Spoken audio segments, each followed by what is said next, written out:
The Word of God is alive and powerful, sharper than any two-edged sword, piercing even to the dividing asunder of the soul and the spirit and of the joints and the marrow, and is a critic of the thoughts and intents of the heart. Ang tibuok nga kasulatan gipaginhawa sa Dios ug may kapuslanan alang sa pagpanudlo, alang sa pagpamadlong, alang sa pagpanulid ug alang sa pagtuto sa pagkamatarong aron ang tao sa Dios mamahingpit masinangkapan alang sa tanang maayong buluhaton. Welcome everyone sa atong adlaw-adlaw nga pagtuon sa pulong sa Dios ubo sa Balbido Evangelistic Ministry. Og well, of course, we welcome especially our subscribers, atong mga viewers, atong isig ka magtotoo. Welcome. Og karong adlaw padayon ta sa atong gibiyaan kagahapon nga mga pagtulunan bahin sa atong uluhan nga gihisgutan o gitun-an nga mao ang developing divine viewpoint. Okay, taw-taon naman tani ini og napay pipila ka mga punto sa doktrina ng atong pagtukion bahin ining maong pagtulunan. Okay, padayon ta kung andam ka na. Of course, it's presume nga ikaw magtutuo nakaandam ka na.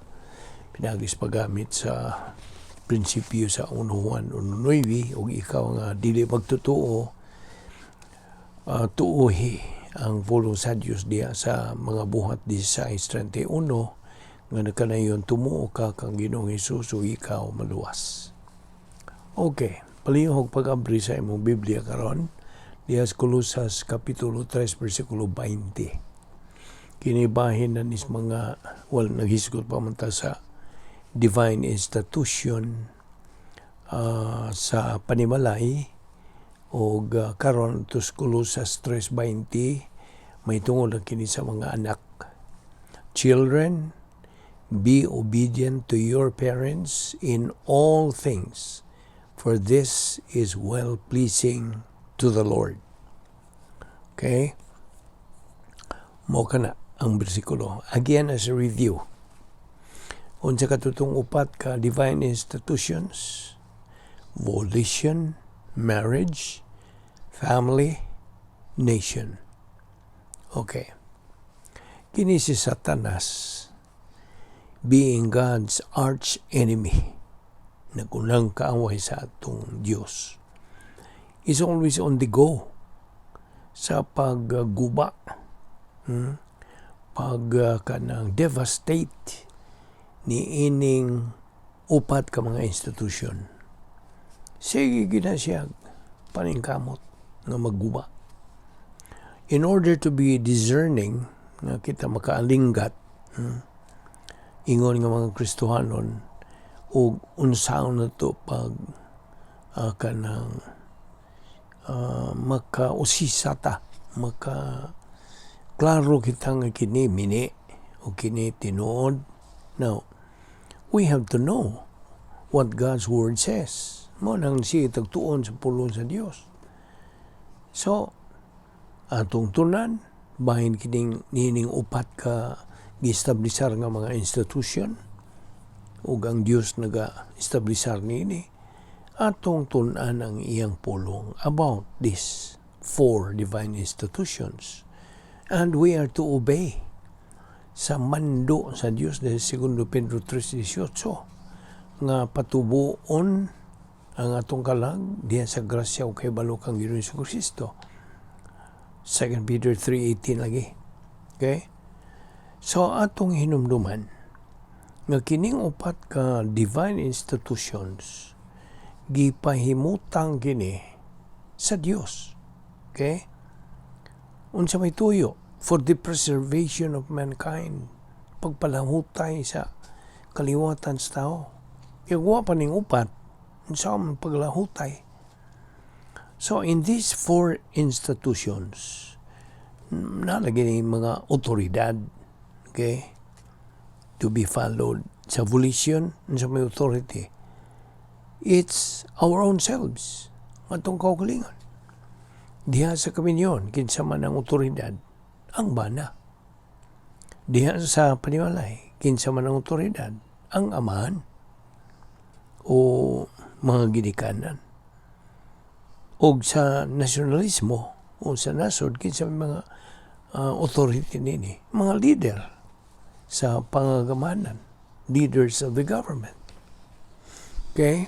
So, balik ta sa Colossus 3:20, children, be obedient to your parents in all things, for this is well-pleasing to the Lord. Now, katunin niya, bantayin ni. Genuine humility, maugmad lamang kini sa bata by first developing gitawag og enforced humility diya sa panimalay. Enforced. Marabag kanang ipatuman gyud. Ipatuman. Enforced humility. Unsa may prinsipyo? The way up is the way down. Now, let us remember the principle also. Spare the rod, spoil the child. Now, ang mga kabataan, kinahanglan nga bansay na ni sila. They should be trained. Unsa man gyud ang unahon nga sila ma-oriented og otoridad. They should be trained to be oriented to authority. Pagtahod og otoridad. Isi ang prinsipyo god nga itong gisunod mo kini. Authority without freedom is tyranny. But freedom without authority is anarchy. So, unsa may tyranny?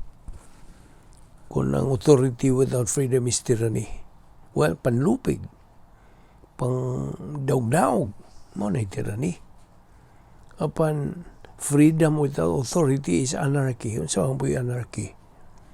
Anarchy is, of course, anarkiya sa Bisaya.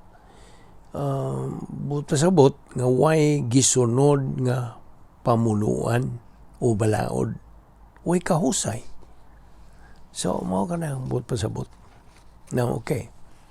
So, timan din na itong upat ka divine institutions for mankind's preservation, volition, marriage, family, nations. Prinsipyo na po. Now, daghan ta mga prinsipyo kinigikan sa doktrina, kini mga prinsipyo ha. So, another principle says, a believer who only uses his emotion in his spiritual life is arrogant. But he who uses his mind, mentality of his soul is humble. Kung ang usa ka magtutuo mo gamit lagi og kanang pagbati lang ang iyang gamiton, kana siya mapahitason.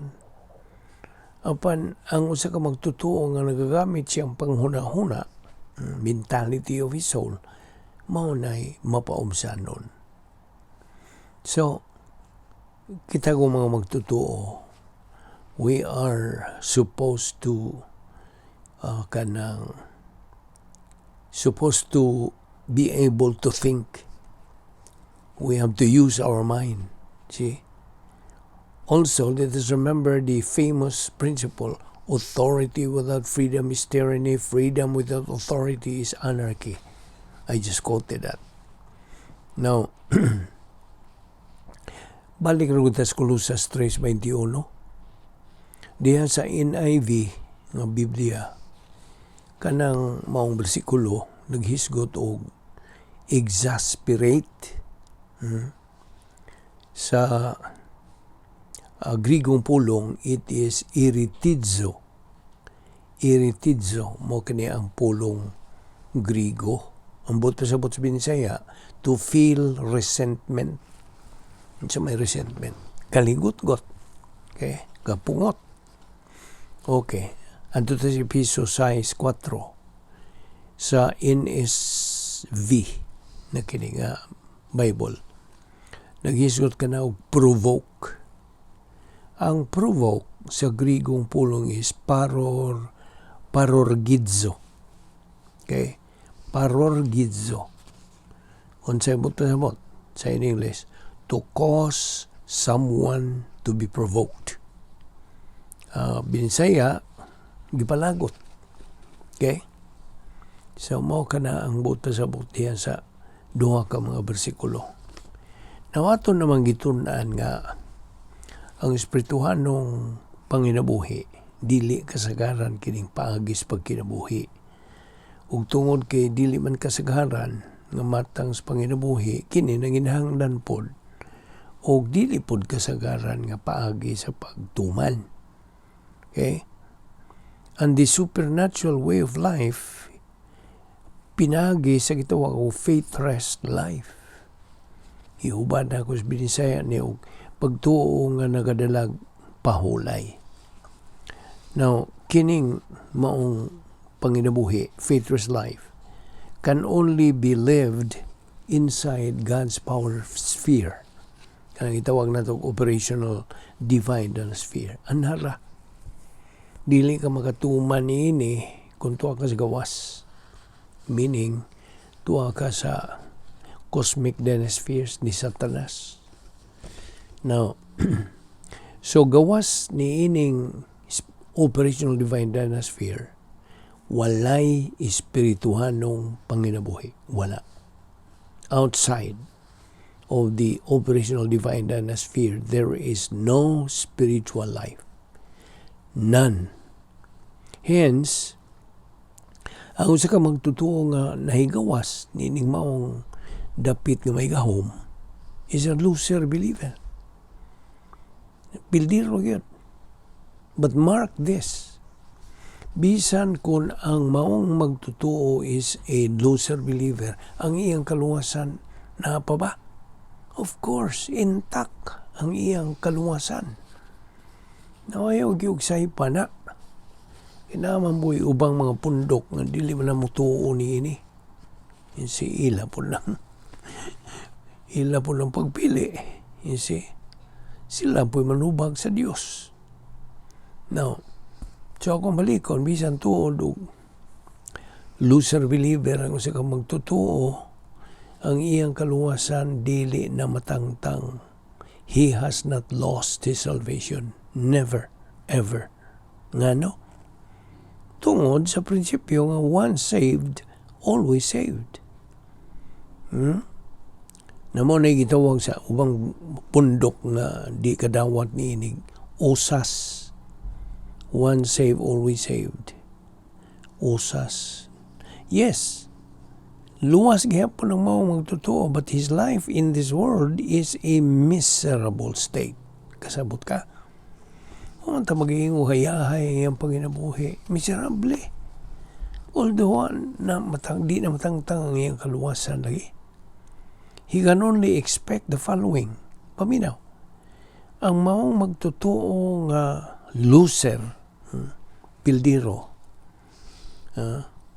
dili matangtang iyang kaluwasan, pero, magoy piro, God, bantay giyog nanay piro. He can only expect the following. Mora ni ang iyang mapaabot. Cursing, adversity, demotion, failure. Kaya anak man siya sa Diyos. Maunay paagi sa Diyos, disiplinahon siya. Like the prodigal son. Nawabang pagkaanak sa prodigal son, bisag hingkagiyo siya, hinglaya siya. Wala. Di na matangtang ang iyang pagkaanak. Mao po lang siya ka magtotoo. Once a believer, always a believer. Once a child of God, always a child of God. That is covered by the eternal security principle doctrina na. While on the other hand, a believer who resides in the operational divine sphere can expect, natanawa, unsay iyang mapabot, blessings, prosperity, success, promotion. You see? Natiban nito, we are still in Colossians 3, especially sa verse 18. Wives, Be subject to your husbands as is fitting in the Lord. Versikulo 19, husbands, love your wives and do not be embittered against them. Naadto ta sa 1 Korinto 11:3. But I want you to understand that Christ is the head of every man, and the man is the head of a woman, and God is the head of Christ. Okay? Na dinita mo hunong sa karong adlaw ato ipadayon ni ugma ayaw galimot sa pagpakiguban kanato aron sunod gyud mo masubay gyud mo kining mga punto sa doktrina bahin ning atong tunanan. Amahan namong Dios, salamat nining grasya. Bani kami sa among pagbuwag karong adlaw ilikay kami sa mga kabilinggan dada kami pagbalik ugma dinhi aron kami makapadayon nining among adlaw-adlaw nga pagtuon sa mong pulong ubos sa Balbido Evangelistic Ministry. Kining tanan among gipasalamatan sa ngalan ni Ginoong Hesukristo. Amen.